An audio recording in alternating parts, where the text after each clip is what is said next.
people are getting involved and coming out to take a look at what we have to say today. Again, I also want to thank the St. Gregory's Armenian Catholic Church for hosting this event today, opening up the doors to us. As a reminder, we are recording the meeting today. We have a website that we have put up that is specific for this topic. And the signs that you see here, we've got these signs available, yard signs, but you'll see that there's a QR code here. If you scan that QR code and you go online and enter your information, then the board members of Ross Morning and Royal Canyon are going to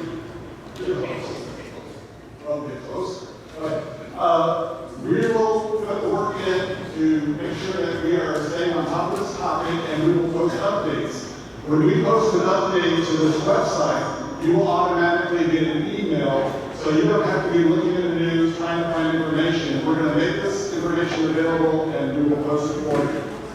So again, we are recording this, so I need to read this disclosure statement. Please be advised that this meeting is being recorded. The video recording of this meeting will be made available to the public on our websites and various social media accounts in an effort to promote transparency. By attending and participating in this meeting, you are giving your consent to being recorded. We value your input and encourage the audience to participate during the question and answer period.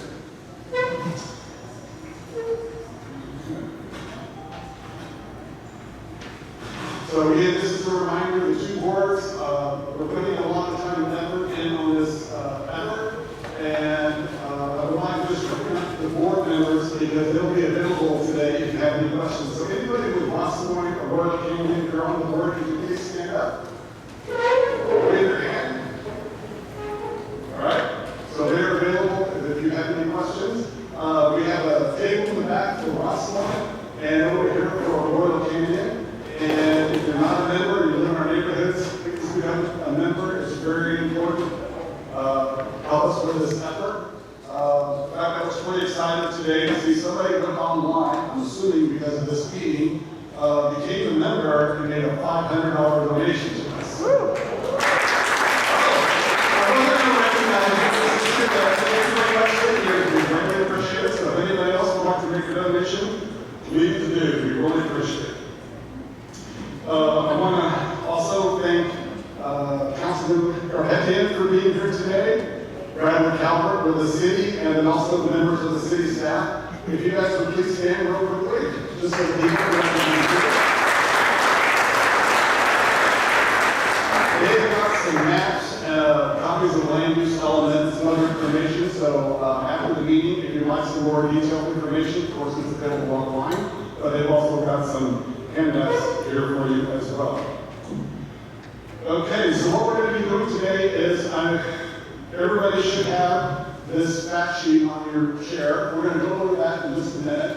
Then Councilman Garhettian would like to make a few words, and then Mr. Calvert is going to give us a 5 or 10 minute presentation, and then we're going to go into a Q&A. And then we're going to stop right at 3:25 and do a quick wrap up because we need to be out of this venue shortly after 3:30. All right, so if you take a look at this fact sheet, it says proposed land use fact sheet. Turn it to the back side, and towards the very bottom, I want to bring one other item to your attention. Now, this is not a topic of today's meeting, but I just want to bring everyone's attention to the Civic Auditorium. You're all aware of the Civic Auditorium. The college has had a lease on the Civic for the last few years, which is expiring. Of course, it's used for other events as well. And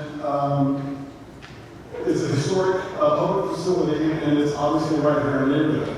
The city has entered into an exclusive negotiating agreement with a private operator to explore possible future uses of this property. And that was separate from the parking lot dispositions and the overlay process. The Civic Auditorium has been included in some of the same conversations about revenue generation, because as I think a lot of you are aware, the city is going to be running a shortfall in future years.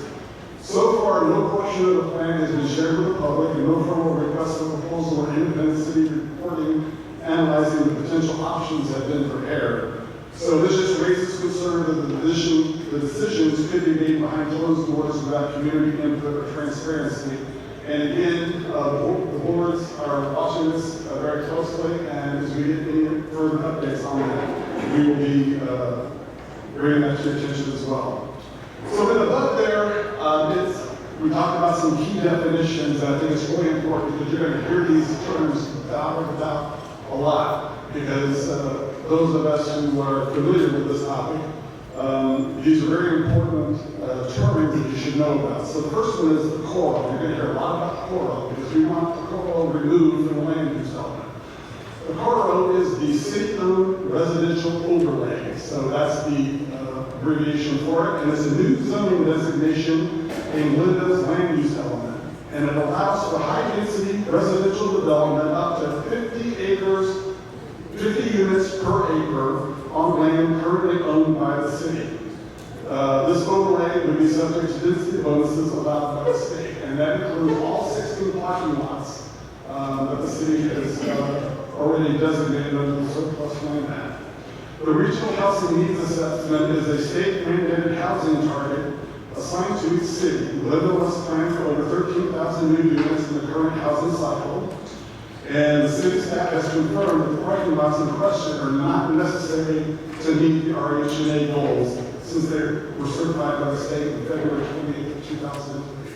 So just again, the city is not required to build anything, but the city is required to lay out property where over 13,000 new units could be built if a developer could get their hands on it, okay? The Surplus Land Act is a California law that requires government agencies to offer surplus public land to affordable housing developers first before selling or entering into a long-term lease or other uses. The cities can bypass this rule only if the guarantee certain affordable housing thresholds, a minimum of 25% of the units are restricted as affordable. So, and I'm sure probably we'll talk about this, but one of the things with the Surplus Land Act, this was supposedly done as a defensive measure, and one of the defenses is if they decide to develop on these lands, they have to have a development of at least 300 units in order to meet that exemption. All right, so let's talk about the timeline. So in 2023, the City of Glendale has been discussing development of its parking lots since at least 2023, focusing on revenue generation and housing development.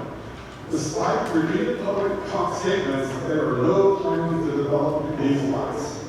In 2023, there was a budget discussion began during the city budget hearings. The city council directed staff to explore ways to generate income from underutilized city-owned properties, including the parking lots. So if you're not aware, there are a number of parking lots up in Montrose that are included in the 6 parking lots. We have 4 here at Verdugo Mountains. We have the one behind the church. We have one across the street from the church. We have the triangular lot that's directly across from the college that has the pedestrian bridge that goes across to it. And then there is a 4th lot, it's lot 34, which is just north of that area. It's off of Verdugo. It's to the east side, and it's right behind the Little League baseball field. So not the big major field, but that little small Little League field. So those are the 4 lots here. In addition, there are a number of lots down in the downtown area that are included as well. So in April of 2024, the City Council directed staff to explore declaring 4 city-owned parking lots as surplus land. A key step in making public land eligible for disposition or development. 2 of the 4 were over 1 acre and are the one here behind the church and then the main parking lot up in Montrose. Then on March 4th, 2025, 16 lots were declared surplus. So this is an action that's already been taken by the city and is approved by the state. Okay. You don't talk about that. City staff recommended that 16 city-owned parking lots be declared as surplus land. Council approved designating all 16 lots as surplus. This was described by staff as a proactive measure to protect against future restrictive changes to the state's Surplus Land Act, which, from what I understand, happens rather regularly. But on July 15, 2025, during a presentation of the land use element to the City Council, the city staff was in the draft land use element introducing a new zoning tool, which is city-owned residential overlay applied to the same 16 surplus lots. So first they were designated as surplus, now they are being designated under the CORO. This is not a done deal, okay? The land use element has been presented to the City Council. It is under review, and right now they're accepting comments on the land use element, and as of right now, there is no deadline as to when those comments are due. There will be, and of course, we are going to keep you apprised of when that deadline is, because of course you all can scan QR code and sign up on our website, right? This allows development of up to 50 units per acre before the developer density bonuses. And just to give you an idea, if the developer were able to meet all of their density bonuses, which I understand may not necessarily be likely, but they can actually double that. So 100 units per acre. And this lot back here, I'm pretty sure is 2.6 acres. So 130 to 260 units. This includes the lots along Verdugo Road adjacent to Royal Canyon and the Roscoe and Mountain HOAs. So several impacted lots, including the one behind St. Gregory's and Green Church, are currently zoned special recreation, which is not intended for housing. Rezoning of the proposed overlay would be required before any development. Okay, so some of the lots are in fact already zoned residential. The main parking lot of the Montrose I know is. These four parking lots here are not zoned residential. They're zoned, as it says, for special recreation. September 6, 2025, Mr. Portman's newsletter said, and I quote, "We are adding to the land use element the idea of rezoning city-owned parking lots so they can be developed specifically for housing, but not necessarily only housing." And in the July 22, 2025 newsletter, he says, "We have a number of other used parking lots that we can lease out for housing or mixed-use development. Two that I believe are most obvious are large lots to the immediate north and south of Mountain and Glendale Avenue, right in my backyard." That's Glendale Avenue, it's actually Verdugo. So anyway, these two lots are there. These public comments contradict repeated claims that the city has no plans to develop the parking lots. Okay? Any quick questions we're going to get at? Again, we're going to have a nice presentation from Mr. Howard. We're going to have an opportunity for Q&A. But before that, Councilman Representative, I understand you'd like to make a few words.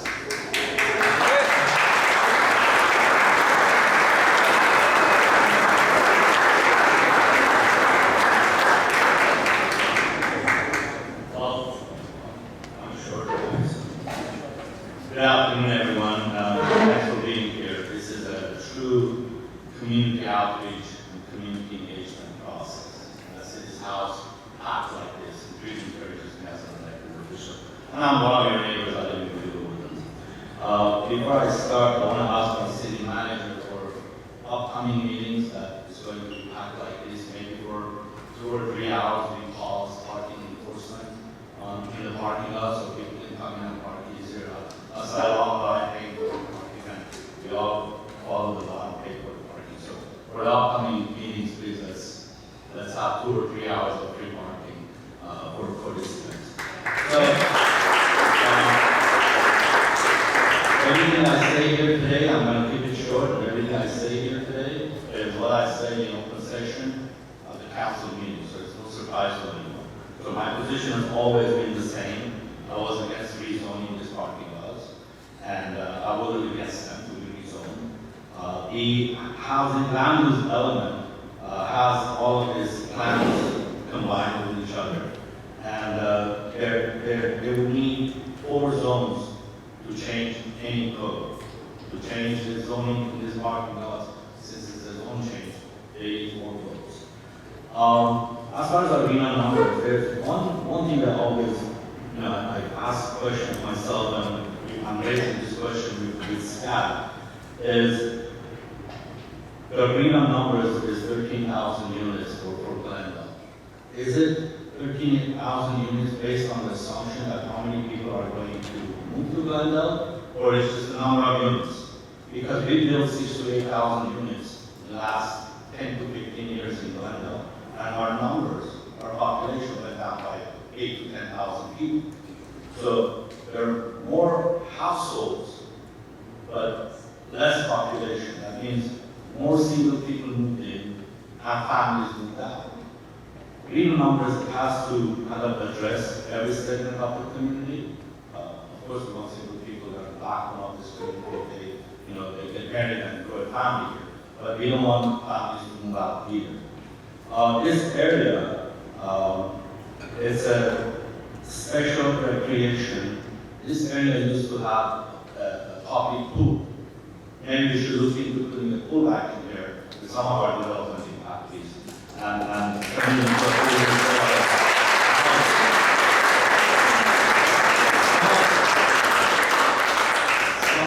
Some of the city has been working for many different issues all together at the same time.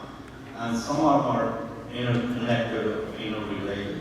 I don't want to talk about all of them, but I'm just going to mention them so we can have another discussion later as to how they're connected to each other. So there is the land development, the SLA, the mobility plan, bicycle master plan, and bus rapid transit. And that's something that we have to keep in mind and put it on our radar, because wherever it's a bus line that comes from North Hollywood, goes to Burbank, through Glendale, then Eagle Rock, and takes the freeway and goes to Pasadena. And I had a meeting with Metro because the night that they brought this issue to the council, I was absent, and that's the only time he came. So, but I had a meeting with them. I asked them, I said, when I get to Pasadena, where do I go from there? They said, you can take the light rail and go to downtown LA. But I can do downtown LA from here. But that project is a bus rapid transit because it has to have the majority of route has to have a dedicated bus lane. And Glendale is the only city that is providing 98% dedicated bus lane. Pasadena doesn't have it. North Hollywood doesn't have it. Burbank is half and half. Half is mixed slope, half is dedicated bus lane. So when that comes, every other transportation state mandates or rules that is passed will apply to that bike track. I don't want to talk about it today because it hasn't been signed in law yet by the governor. But the BRT is another issue that we need to really take a look at. And one last thing I want to mention is there is already a bus line that comes from North Hollywood, goes to Burbank, comes to Glendale, and takes the freeway and goes to Pasadena. It's bus line 501, and they have 6 bus stations in Glendale. And you know what their ridership is on that bus line? 0. No, it's not 0. Not much. 1,265 people. Rides, not even people. If you divide that, it's 630 people riding that bus. Comes from North Hollywood, goes through the same route basically, in a different way. But it's 1,265 rides for a bus that comes from North Hollywood to Burbank, to Glendale, to Pasadena. And they're telling us that the BRT, the new bus line, will be 30,000 people. So and that 1,265 people who are riding that bus, they are within a population of 500,000 between Glendale, Pasadena, Burbank, and North Hollywood. Give or take, is 500,000 people who live in the cities. They're not using it. So that is important to know, because then if that bus line is planned and implemented the way it's planned, with dedicated bus lane, then some other parts of the city, there may be a plan to remove a traffic lane, put a bus lane, connect it to Broadway, and say, look, you can't do nothing else. Okay, let's take a traffic lane out, put a bus lane in, and go all the way down to Broadway and connect to the main BRT. And this will become a BRT too. And then every other zoning, new zoning that state passes will implement. But today, as far as this parking lot go, I've never been for it. I think, as far as the generating revenues or what have you, I don't think they're going to generate so much that it's going to help us in the next 5 to 10 years in our budget. And every time I say something about saving money, I'm always reminded that our city has $1.2 billion in revenues and budget. So this parking lot will not have that big of a revenue to really build monster projects here and kind of reduce the quality of life. I lived in this area for over 25 years. I driving area to work 2 to 5 times, 3 times, 4 times a day. I love it the way it is. It hasn't changed. And that's the beauty of it. I don't want it to change.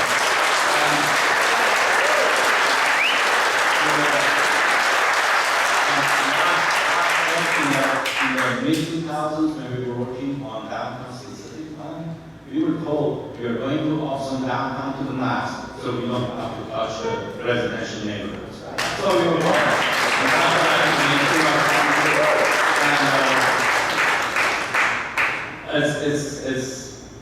It's not a pretty state like we put out there. I don't want to change, because if you change the zoning, then yes, somebody will come and say, look, I want to build here, look what happened to my town, right? We got sued and have to do it. But we have to stand our grounds. There is a need of 4 votes to change any zoning of your council members. Maybe you can, have them, some of them to change their minds. And I told my staff and the city manager that if you remove these parking lots from the housing element or what do you call it also, land element, I'll vote for the rest of them. Otherwise, I won't vote for it because it will offset everything else on that PRP round also. So with that, I think that's it, my piece for today. Okay. Thank you so much. Thank you.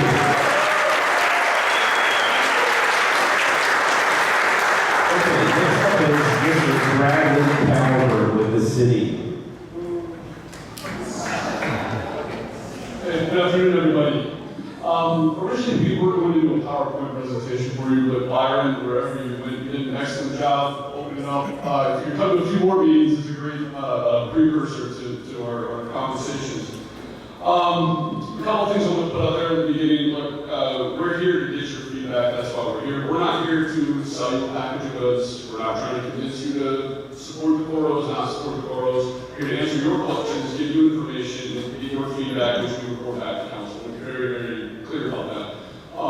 We're here to give you that information, answer those questions so that you can make that informed decision. And whether you support it or don't, it's our job to report that back.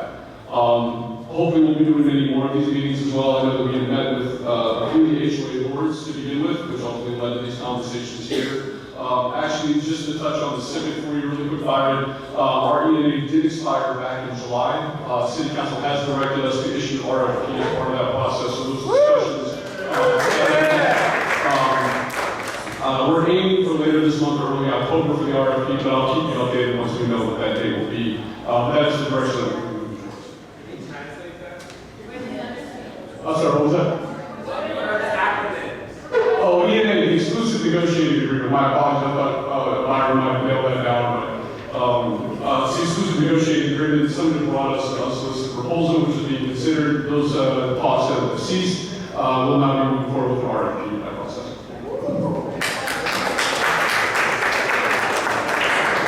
So again, I don't want to skip over going kind of a large presentation here. To give you a quick 5-10 minute overview, and I think the real value here is the discussion, the questions you may have for us, the things you may want to know more information for. So I know that Byron gave a quick rundown of the land use element, what that works, and how that impacts specifically here. Yes, we have what's in there called the CORO, it's a residential overlay. Where we are in this study right now is to basically study that.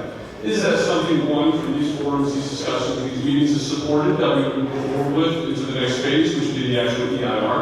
What would be the potential impacts if the CORO were to be put in place? Again, if is a big word in there. How does that affect response times, fire, police, our energy, our water, all of those kind of elements, air quality. So right now, we're simply at a study. And as you heard from Councilmember Garpetian, as we move forward based on the feedback that we received, council may change direction. They may give us a different direction on how we move forward with this. And that's what we're really here to get from you today. I will say that there's been a number of things going around that, I believe there's some renderings showing some buildings on that property.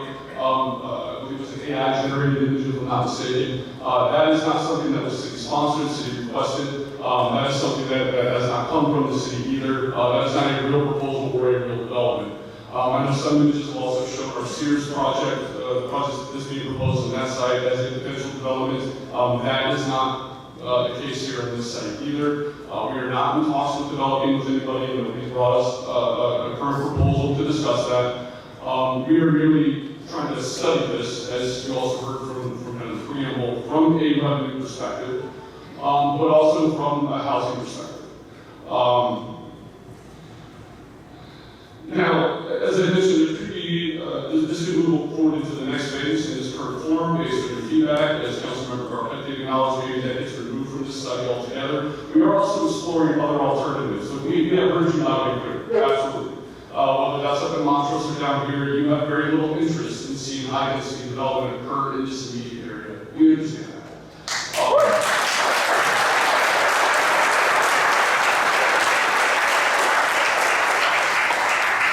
I was not expecting applause today, so I appreciate that. When you do something right, you get applause, right? That's how We are other alternatives, though, that maybe hopefully satisfy all of them. I'm going to touch on this one really quick because I just want to get this kind of in your brain space and noodling on it. So hopefully we do another meeting, we can discuss it more. You'll see this item come forward to City Council separately as well. It's what we call a transfer of development rights. And what that means is that we could potentially put a residential overlay on these properties, where it could say X number of units could be built. But if we put in a transfer of development rights, keep shutting down a little bit. Ordinance or policy, essentially what we can do is take those rights and sell them off to someone else in an area that's maybe more suitable. You heard Byron mention some of the downtown properties several times. Those are properties we are interested in developing. Those do have an opportunity for high capacity housing that can help us meet our housing objectives, but also means that we could potentially take whatever is allowed if this were to move forward from the properties here and sell that somewhere else. And what that means is encumbered to that property through a legal instrument that we report to the county, and then that development would occur here. The city still gets the revenue. We still get to move forward with trying to meet our housing objectives. You get to keep things how they are around here. Now, that's not a formal official policy. It's something we're moving forward with. We're going to bring that to council for consideration later this month, early October. It may be something you want to keep an eye on because it could be a viable alternative for all of us. Other than that, I'm going to stop there. I don't want to spend too much time up here presenting to you. I know this is going to be more about a conversation. You ask your questions, we'll give the best answers as we can. And I know the lines that we are on a very kind of strict timeline today. So if you don't get to ask your question, please reach out to us. You can submit comments to our website. I know they've also set up this QR code. We do want to hear from you. So I'll stop it. Check. Okay. Bradley, thanks for answering these questions. Quick question, show of hands. I don't think I need to do this, but I'm going to do it anyways. How many of you oppose any changes to these lots, especially a change to multifamily? Okay, thank you. One more time, so Billy, you can take the picture. Thank you. Okay, so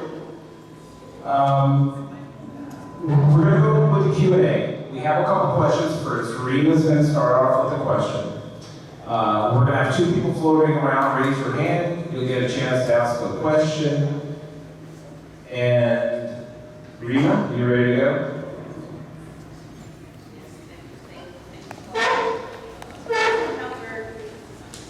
Howard, you and some city council members contend that the CORO is a defensive measure to protect city-owned property for the state. At the August 19th city council meeting, Mayor Najarian stated the CORO was being proposed to stop the state coming in and taking land away from us unless there was a residential component to that zoning. And that is the truth. That is the direct quote. Our mayor then cited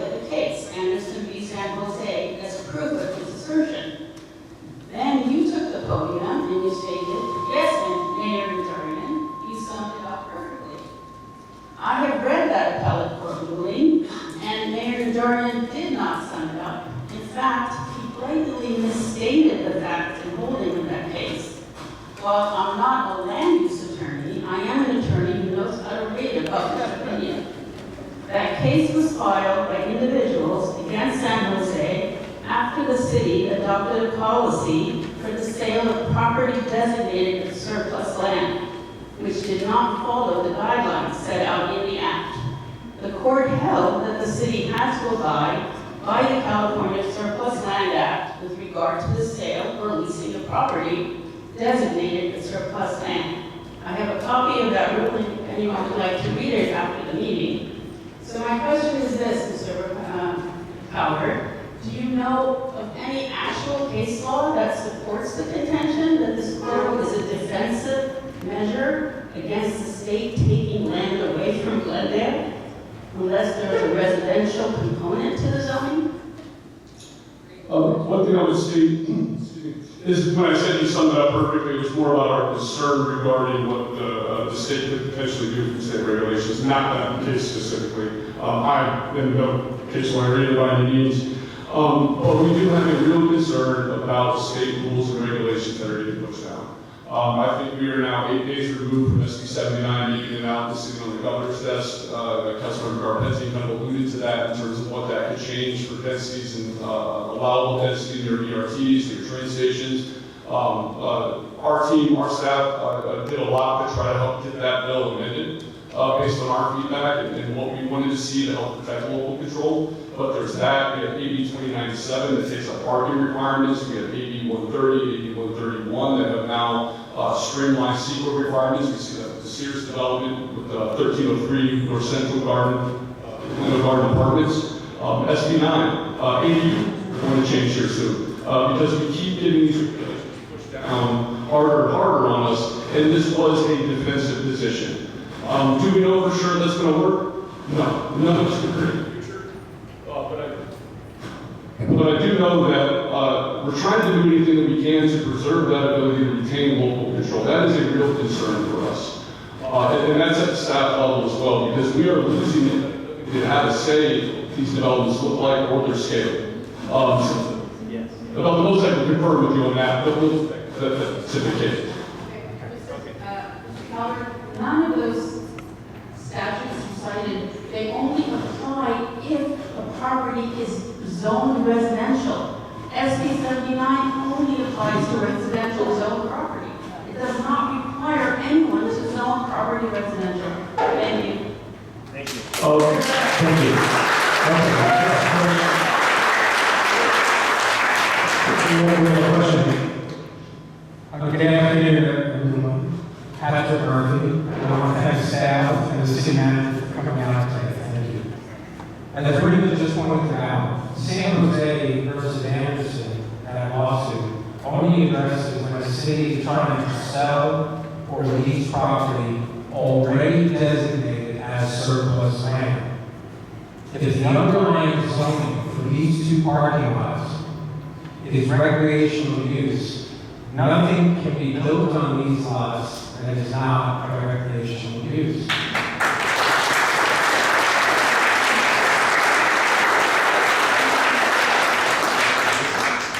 If the city council's position is that it has no intention of developing multifamily on these lots, at this time, and more importantly, all the adjacent homeowner associations do not want multifamily here, why would the recommendation to council be to create an overlay zone that allows multifamily?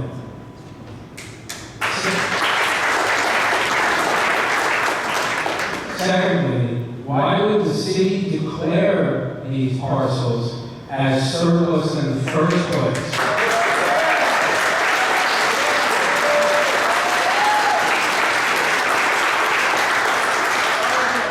When the best protective measure is to leave them off the surplus list.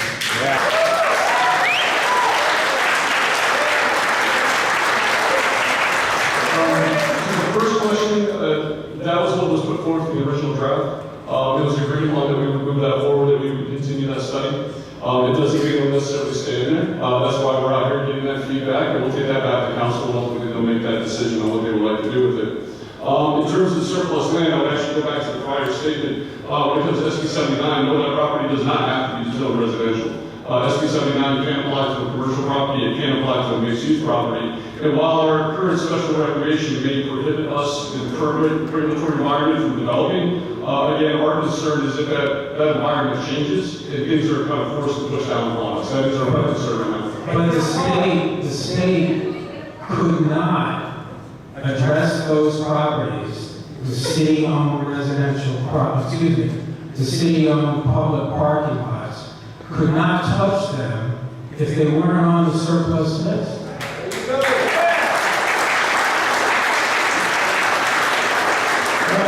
That also depends if they change any of the regulations in the future. We don't know what's going to happen. I think almost every one of the rules that we've seen go out.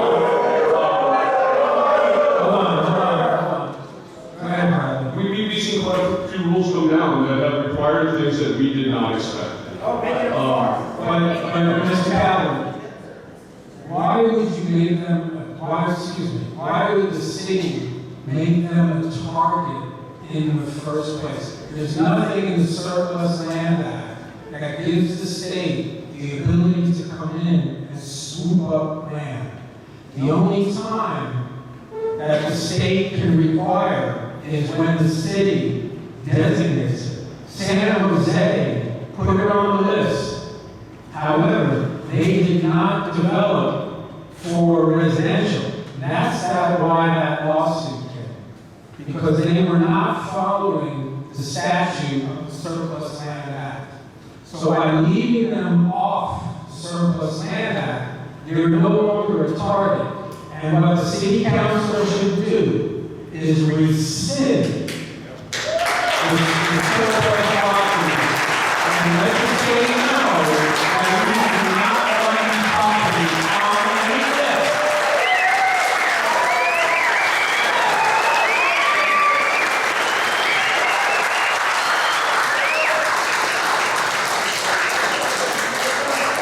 Okay, next question. Over there. Who's got the mic on that side of the room? Let's ask. And then Byron has a question after that.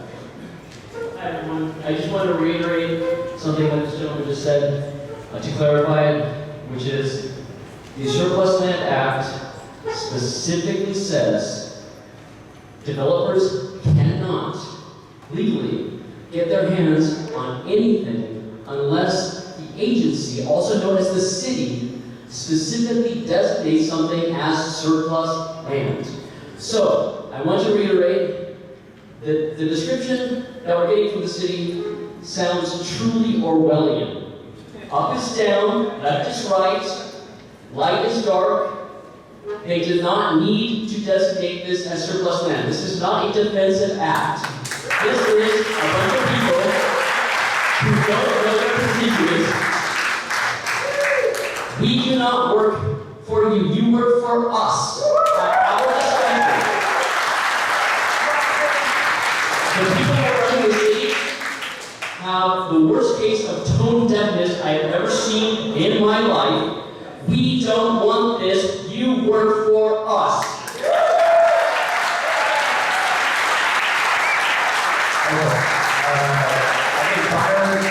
Byron, do you have a question? Yes, thank you. By the way, one thing that I forgot to mention, we have these, what's up there on the billboard, we have these yard signs that are available.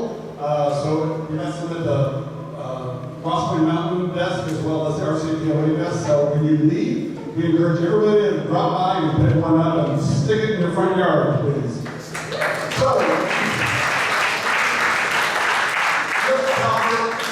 as I described at the beginning of the presentation, the city has been looking at this now for quite some time. Since at least 2023, they've been talking about needing money. They have been talking about how can we raise more funds. They have been talking about parking lots. They've been talking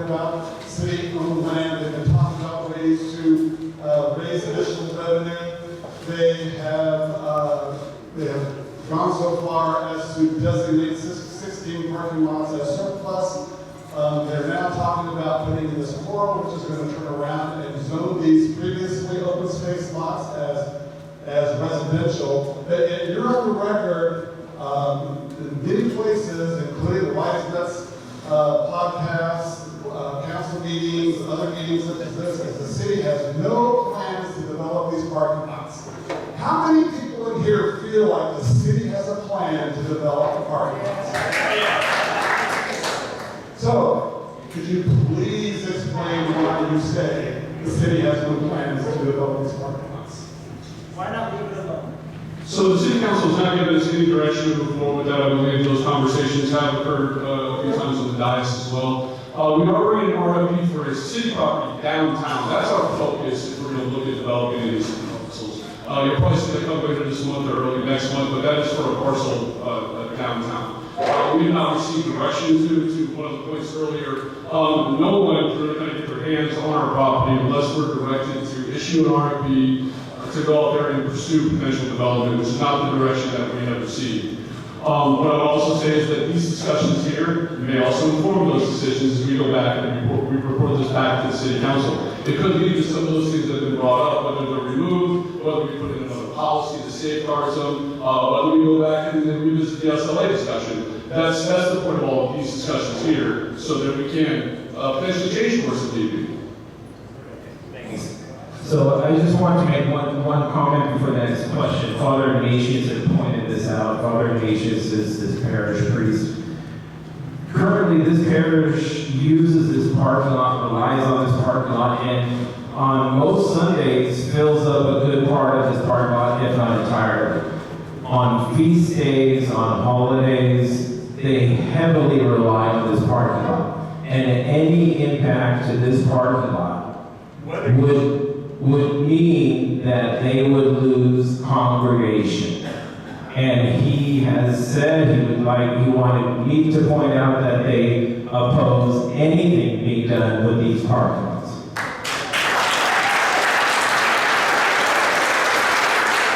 Okay, next. Somebody raise their hand. Can we get a mic back there? Hi, Susan Wilson. I have a great question. Can a declaration of land as citizen's land ever be undone by the city?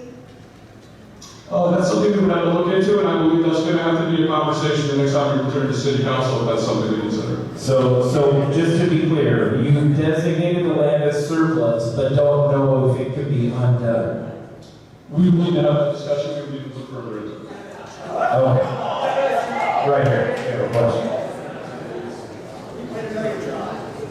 Hi, I had a question, Councilman Garpetian, your name right, you mentioned that you need 4 votes on the city council to rezone these lots. Is there a way to find out how many votes they currently have? It's the rezoning, right now, assuming we only have 1 opposed, that's all I know, but how many are opposed or in support of these lots being rezoned? That's something that will be discussed during those council sessions and with the votes taken. At this time, I can't predict or forecast how to vote on something. Is there any other councilman in here that brought that? Dan, what do you vote? Are you in support?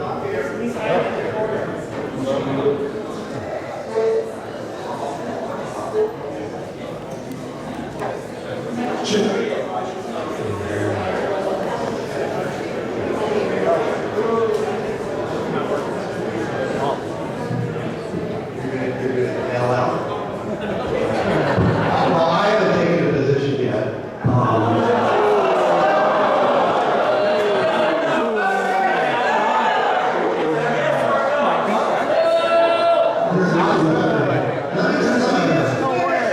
Let me tell you some hard truths, okay? I'm going to be brutally honest. Will there be respect in the room? Can I speak? Okay? Because I'm the messenger here. I'm telling you some things some headwinds we're facing as a city that will be there whoever's on council. Number 1, we have a serious financial problem. Okay? Okay, one second. We have a serious financial problem. please. Okay. Let's let him make a point and let's have a constructive dialogue. Yeah, if you get my newsletters, I explained it pretty clearly. But we have a $30 to $35 million structural deficit in our general fund on a fund that's about $250 million. So we need to raise additional revenues, or we're going to be cutting police, fire, libraries, parks, across the board. Now, 35 million, okay? I don't want to be cutting. So we're looking for revenue sources. That's very important. I have no illusions that this is going to solve our problem, but everything that we do can help us reduce the amount of layoffs that I think, and I'm just speaking personally, I think they're coming. Okay? Right. And yeah, for people that, it's very simple to say stop spending the money. Let me tell you something. No, you're full. You work for a lot. Can I show a little bit of respect? Okay, I know. Okay, everybody, please. Okay. Sir. Let me tell you something. 67, and you can look this up in our budgets. About 67% of our general fund is police and fire. Okay? Of that, about 80-some% are salaries. Now, if you have a $30 to $35 million structural deficit, and I can talk about why we have it if you're interested. You don't close that gap by stopping spending. There's not like a bunch of frivolous spending out there that's going to come anywhere near to closing that gap. So whether you believe it or not, the reality is a serious financial problem. Mr. Brown, if I may, we are here focusing on that.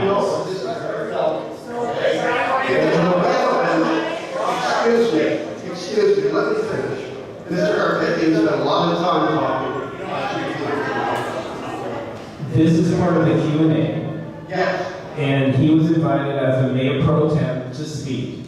Now, if we have... You know, if you're going to kick me off the stage, then I would just encourage people to reach out and I'll talk to you one-on-one. But what I'm telling you is we need revenue. That is a basic fact that we can't get away from. So it's not the stop state. Now, the other thing is that we do, whether you believe it or not, have a housing shortage. And we have data to prove that. We have a residential vacancy rate in this city that is less than 2%. Okay? That's based on hard data. Okay? If you talk to any housing economist, they will tell you that a normal vacancy rate that balances supply and demand is at least 5%. So, we do have a housing shortage. In addition to that, we have the state bearing down on us housing. These are realities that are facing in this city, whether I'm here or not, no matter who is on council, these are realities, okay? So, we look at these lots here. I live nearby. I drive by here anytime I go south. And these lots are essentially unused. They are valuable public property that is not generating any valuable use for the community. So the question I have for all of you is, do you want to leave these vacant? Yes.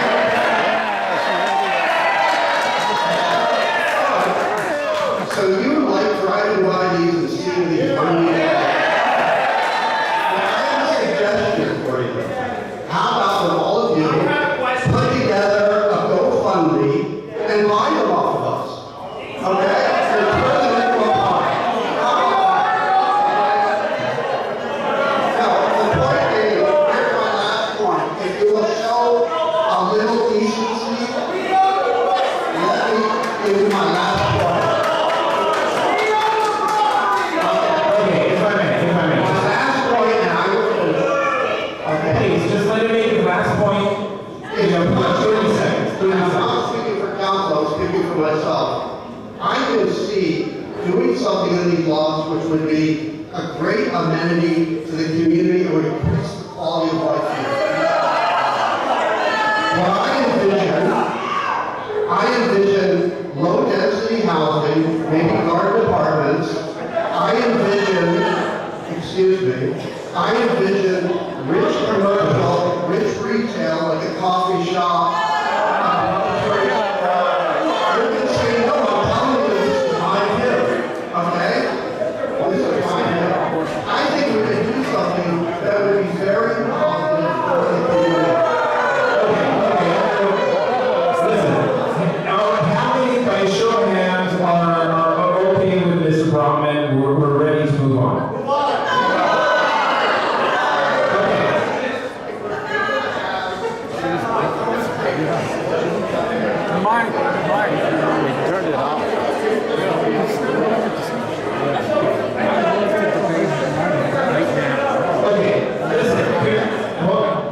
We have made ourselves loud and clear. Here's, just give me a minute. The takeaway is this.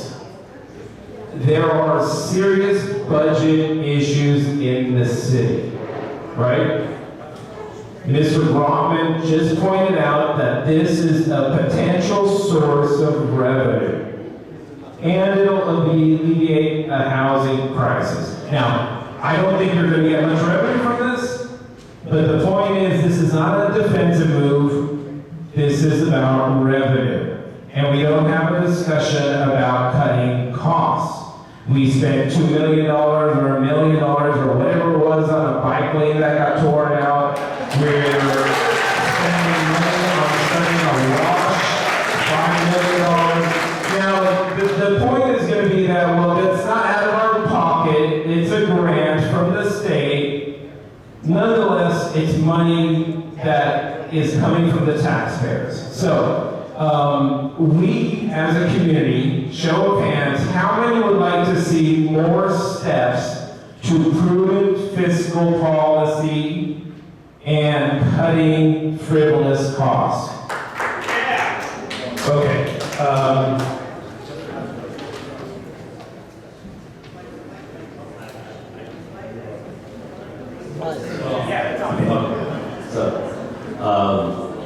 This is like a candidate debate, no. First of all, you don't need to have a GoFundMe to buy the lot from the city. This lot belongs to you. As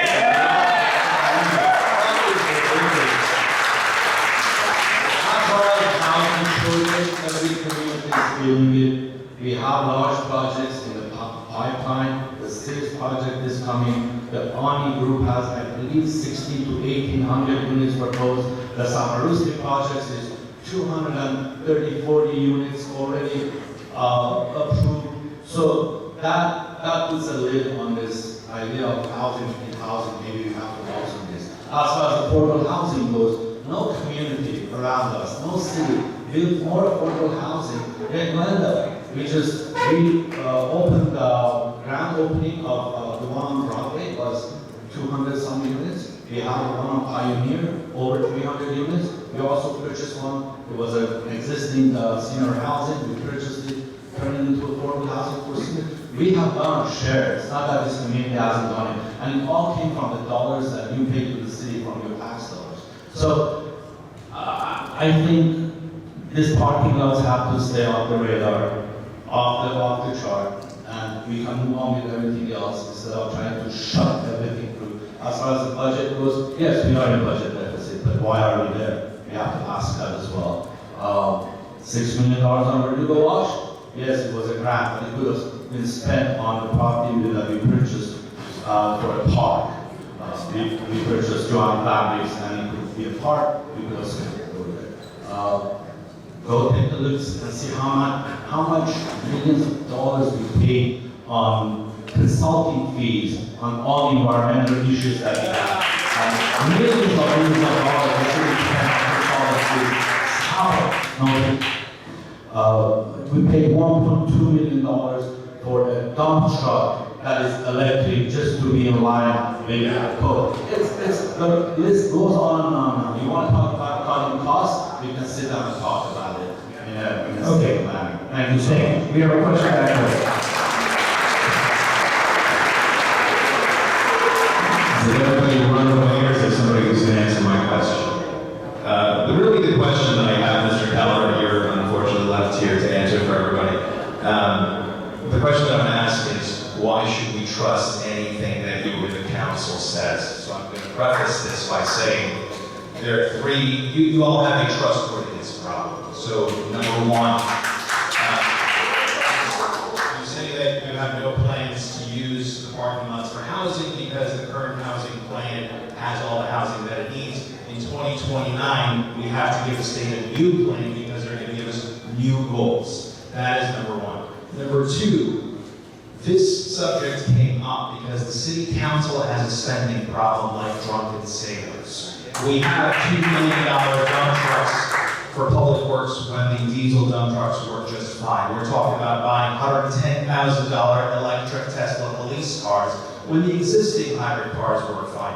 we're talking about buying electric buses when the current clean natural gases buses work. Number two. Number three, I forgot number three was. Oh yeah, so number three, we want transparency.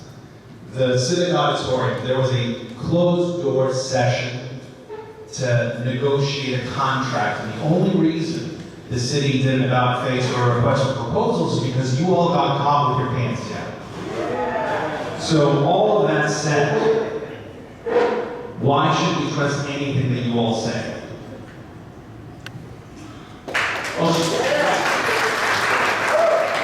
start with the future housing. You're right. We are not going to look for opportunities in action. Absolutely. Our goal has always been to try to do that without help zoning as much as possible because we know that that's going to mitigate and minimize the impacts to the community. What I would say is to go back to that concept of transfer developer rights. If I can push that somewhere else, say I create it, but then I move it somewhere else, that does help us in terms of that housing element. It allows us to do it without impacting here, right? At least from a housing perspective. Budget, I'm definitely not here for, I'm not a council member, I'm not running for council, so I can't really answer that question for you. I'll touch on the Verdugo wash money real quick, though. That was money given to us by the state, correct? This does belong to all of you. We did actually acquire at a certain point if it could be used for something else and they were not allowed. So that's why that continued to move forward. In terms of transparency, we went and met with 3 HOAs about, we went and met with Verdugo Woodlands, Royal Canyon, and Ross went about the Civic Auditorium. And one of the reasons why we went to that RFP is we heard that from the residents. They were concerned. And it's a fair concern, it's a fair point to make. Let's see what else is out there. Let's see if that is the best option. What you saw transpire there is how typically an unsolicited proposal works for us. We vet it out with the council to determine whether or not it's something that we're pursuing, I guess you'd say. And it got to a point where we had to, or we came out and talked to the community, decided that we should move with an RFP because that's what we heard from everybody. And that's responding to the community. So I would hope that that would put some of that trust, some of that transparency. I would hope that the concerns that people saw on drive-throughs in the city and the action that the council took, that we took in terms of revising the ordinance, is also a sign for that. The way we push back on SB 79, the way we have been resisting these kind of rules that have come down pretty hard on us. And I get the environment that we're in. Just keep trying to do what we can to earn that goodwill and trust.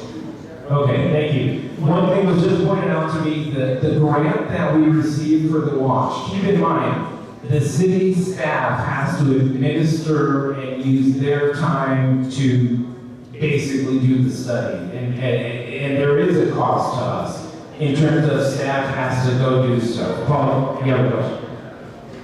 Thank you, Mr. Calvert, members of the council for being here. Paul Johnson, 5032 River Drive.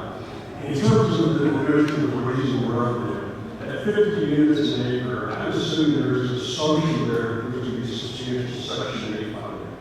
But anybody who has watched the national politics over the last few months and what's happening in Congress will understand that the federal Section 8 money is not forever.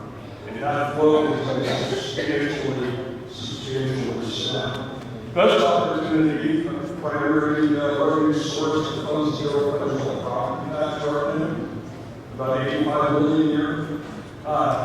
Best prospect there is pick a road like one probably get the tax base. How does that happen?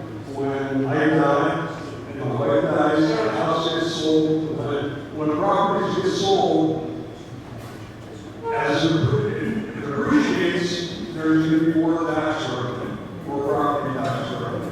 But you choke off this neighborhood area, which presents a fantastic opportunity for future growth and property tax revenue.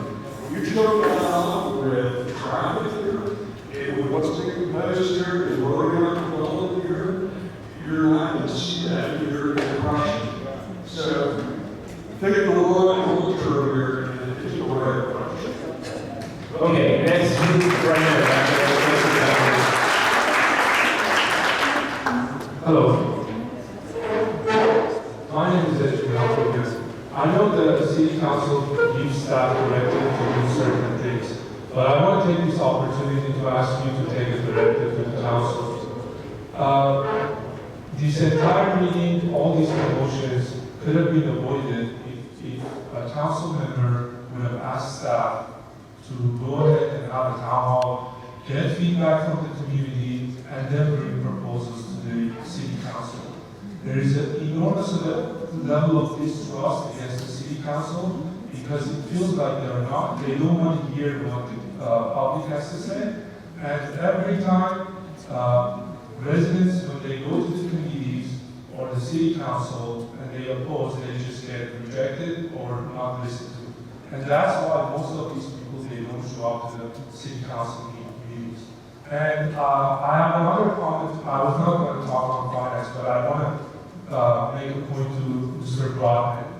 Every time you pass a budget, there is a 5-year projection. The financial issues of the city should have been clear to you given your financial background. And you kept voting for increasing the cost. That's not an accurate statement. Thank you. All right.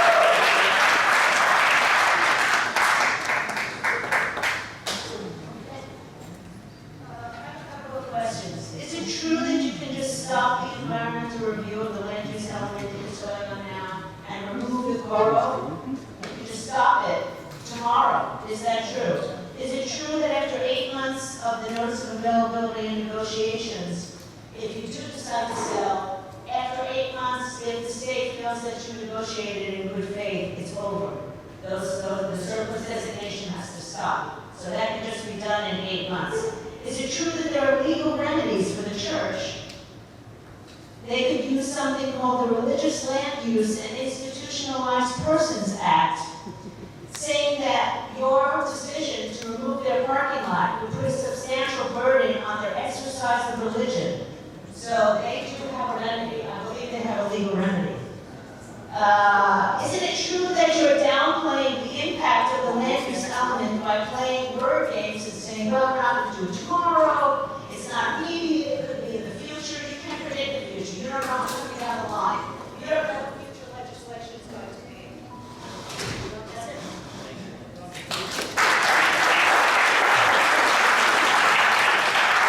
So the way the process works for this land use element, right now we're in kind of a preliminary comment period, if you will. What we did, because we've heard from the community, we've suspended the due date, the end date, if you will, for public comment. We've extended that indefinitely because we're keep doing these discussions here. Actually, to a point you made earlier, one thing I would recommend, if I may, at the end of this, and we've been doing this with the Mountain Shopping Park Association, is we can schedule a series of meetings with this neighborhood so that we can, open up there, try to get down to 40, 50 people, we can have focused conversations, flush out some of these ideas, some of these details a little bit more. I think we're on our fourth one next Tuesday. Tuesday, 6 o'clock. What I would recommend is maybe we do the same thing for the neighborhoods down here if you'd like to do that. We can set those up, you RSVP to them, and we can have a more focused conversation where I think we can get into greater detail for you as well.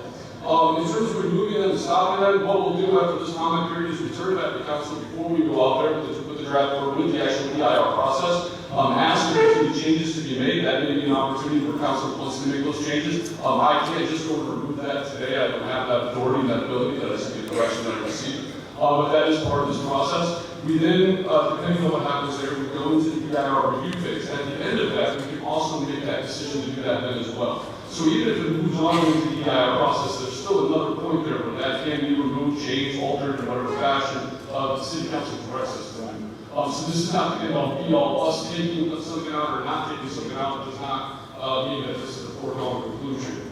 I wouldn't even get into the legal remedies at this point. What I would say is that one, we're not considering development. At this point, they do have a certain right to parking and use to this parking. So obviously, even if anything were to happen here, no matter what it would be, we would have to have those conversations with the church and how we replace this up. Okay, thank you. We have a question back there. Nice to see you again. The thing is, I think we're talking about increasing revenue, and I'm just asking the solution for the Glendale City Council ongoing, because it's not just this city council. Could you just address the fact that I read somewhere that they intend to, within 20 years, increase the population of Glendale by 200,000 and add 60,000 units? And I was, that's a source of revenue. So those numbers are not necessarily the intention. What we do during this process is we essentially set a ceiling. What could be that potential amount of growth that occur over this certain period of time, 20, 30-year planning horizon? Same thing with the residential units. What we do is we then test it against the system, right? That's what the EIR does. We see what it does to police response time, fire response time, air quality, water quality, energy, all of those things. It does not mean that that's the growth that will definitely happen. It does mean that the capacity could potentially be there. But we also can revise those numbers down because we see that that system is stressed too much at that point. We see that the impact is too significant to create all those essential services, if you would. Oh, next question. Back there. Hi, Bradley. I watched the Wise Not show, and Wise Not, you mentioned that the city hired a consultant. I just want to know who's the consultant. Is there any report how much the city spent money on a consultant to manage loss? We did not hire a consultant. We spoke with a consultant. The name of that company was Cosmont. We did not enter into a contract with them. They were not compensated for any of the discussions we had on the perspective. Could you just say the name for those who didn't hear it? Cosmont.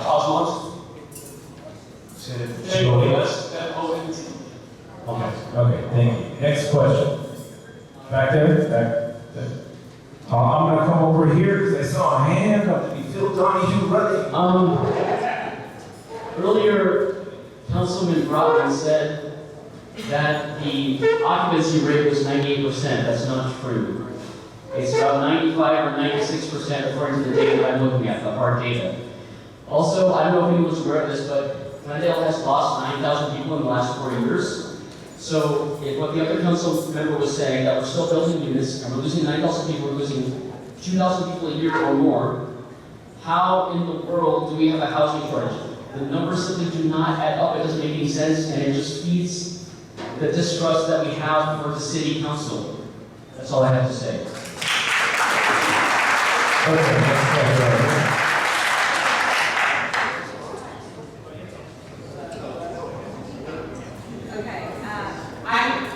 I moved here from Los Feliz with my husband when I was pregnant. Okay, I moved from Los Feliz with my husband when I was about 6 months pregnant. I did that because this area is not as crowded and chaotic to raise a family. Then my dad actually moved to be in this area also. It's really a family neighborhood. My question is this: which council members voted for these parking lots to become surplus land, and how many of those council members are up for re-election?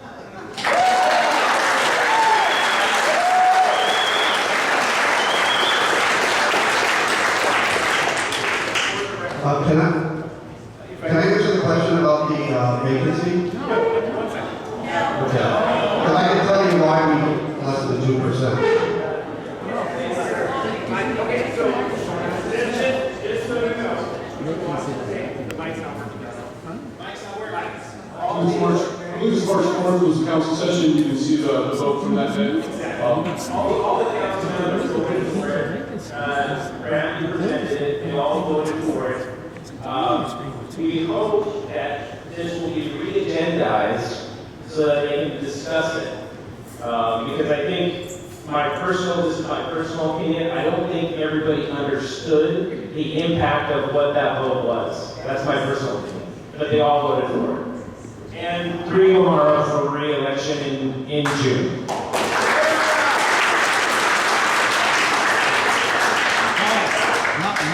Not every council voted for it. I voted against it. That's right.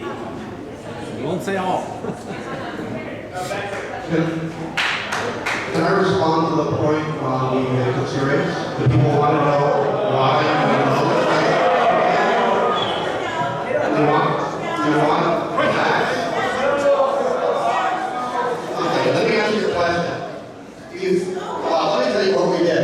We have a utility, Glendale Water and Power, and we looked at all of the units in the city of Glendale to see that there was an active.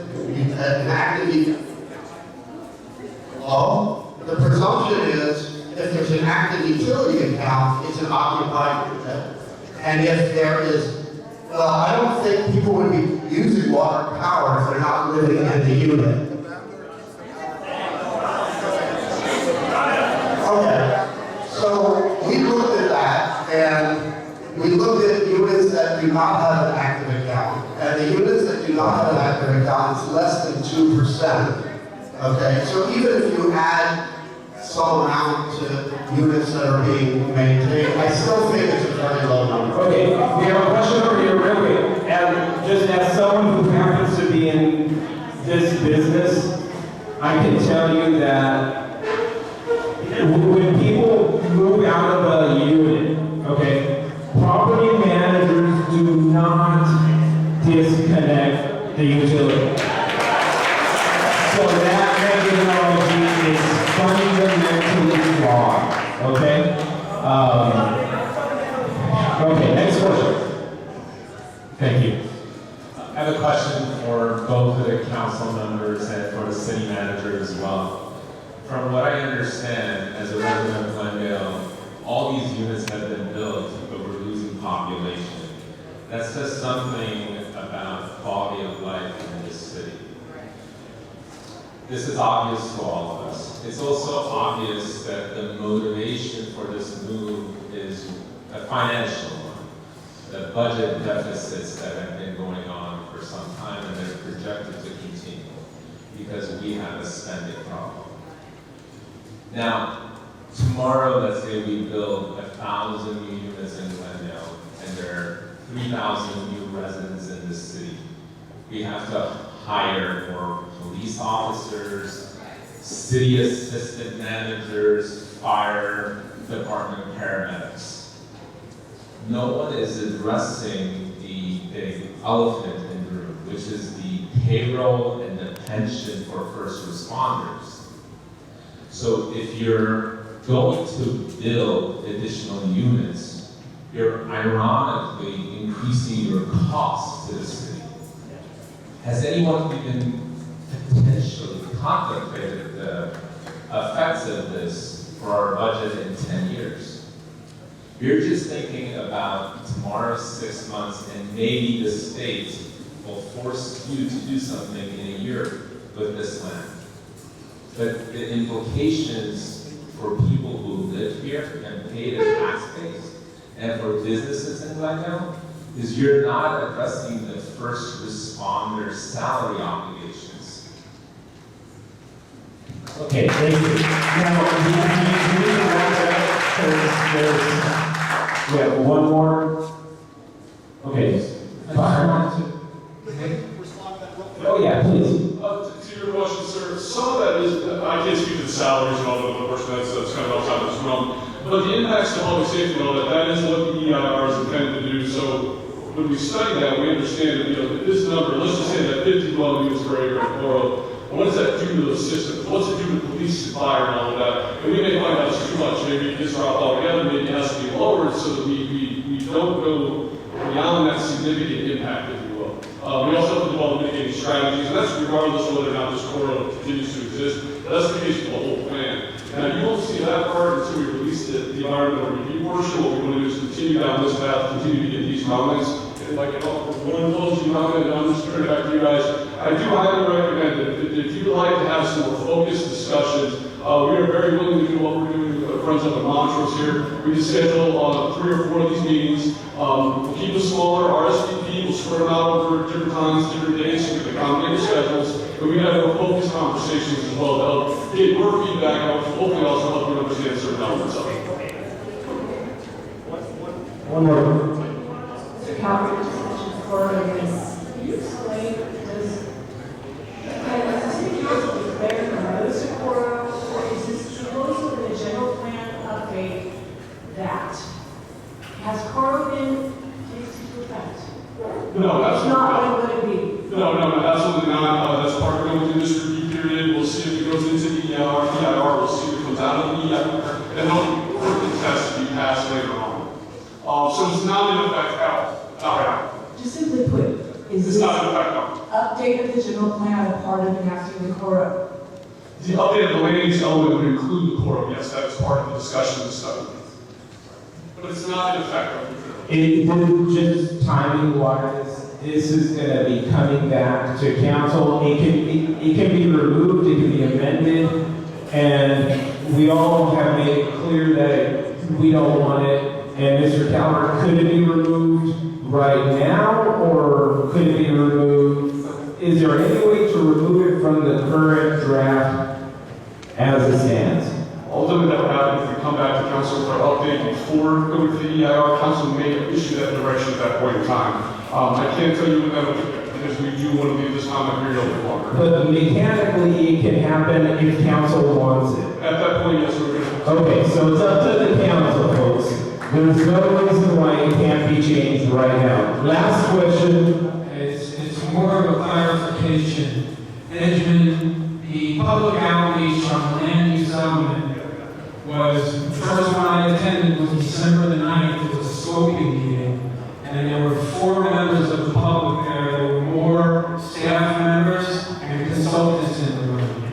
On July the 15th, there was another meeting. It was held in the afternoon, 3 o'clock on Tuesday. There were 2 people in the room. I was one of them, and then there were 3 people that called in.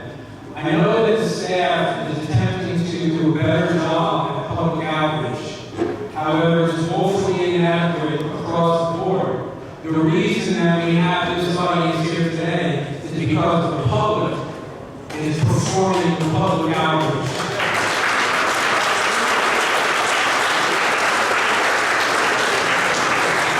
And the public is now engaged. And in the land use element, last point, in the next 20 years, the projection of possible build-out is another 90,000 residential units, which would increase the population by 269,000 people, taking Glendale's population of over 450,000 from 190 today. Now that's projected.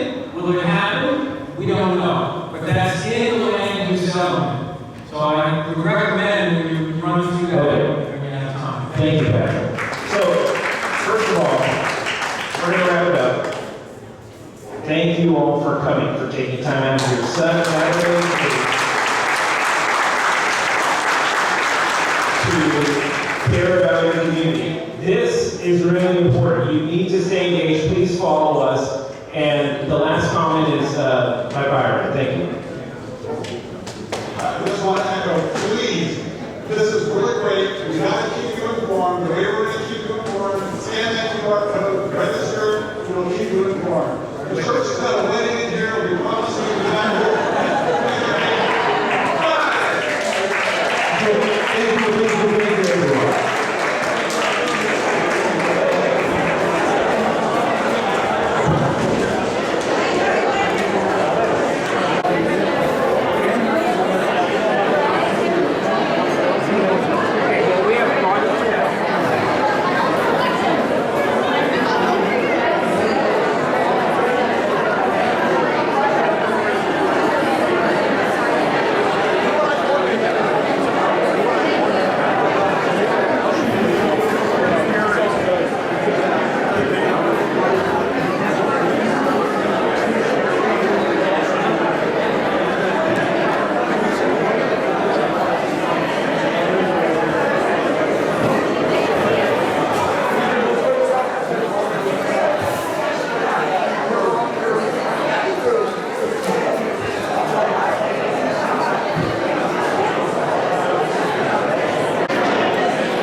the city to get updates for any upcoming meetings?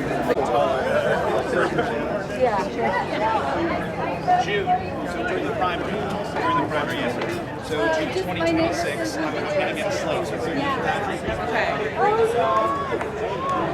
Did you just decide you don't want to see it? Okay. Are you signed up to get updates for anything? Okay. Did you get up? That way you get city updates. Thank you. Okay. You signed up to get updates from the city? Yeah. Signed up to get updates.